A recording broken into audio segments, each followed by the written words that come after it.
I'm standing here on a late summer afternoon in South Florida, and as you can imagine, thunderstorms tend to creep up pretty quickly around this time of year, around this time of day, and today is no different than the last few days that it's rained in the late afternoon. Some dark clouds behind me, and you can hear the wind kind of whipping up after a beautiful and sunny day here.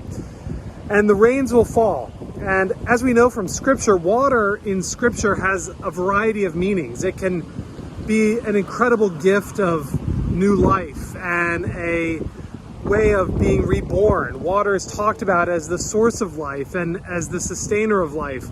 But water can also be dangerous. It can be the deep that kind of swallows us, the scary force that kind of drowns out Pharaoh's army as Jonah is thrown into the water and picked up by a sea monster. Water becomes this thing of which many characters in the Bible are afraid. And so it is sometimes with God too.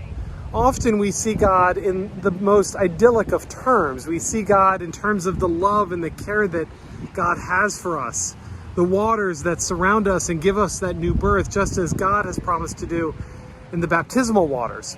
But sometimes in our lives, God kind of comes out of nowhere and comes with a force that is only God's to possess. The force of creation itself, the maker and redeemer of all that is, in all of God's awesome power and might.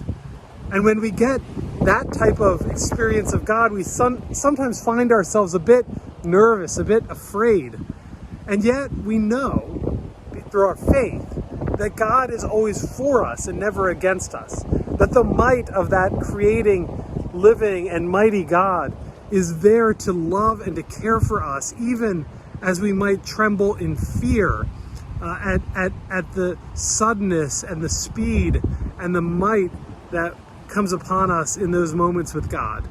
And so I pray that whether God is kind of like the rain falling soft upon your fields, or whether you're hearing a clap of God's thunder in your own heart, that you would look to God, look to Christ, and see in Him the one who loves you, because in God's eyes, you are the beloved.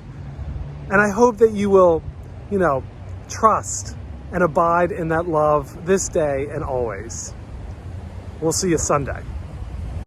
Uh-oh, you're evaluating my work. I am. Are you subscribed? I will, with the red button. And give us a thumbs up. I'm a fan, of course.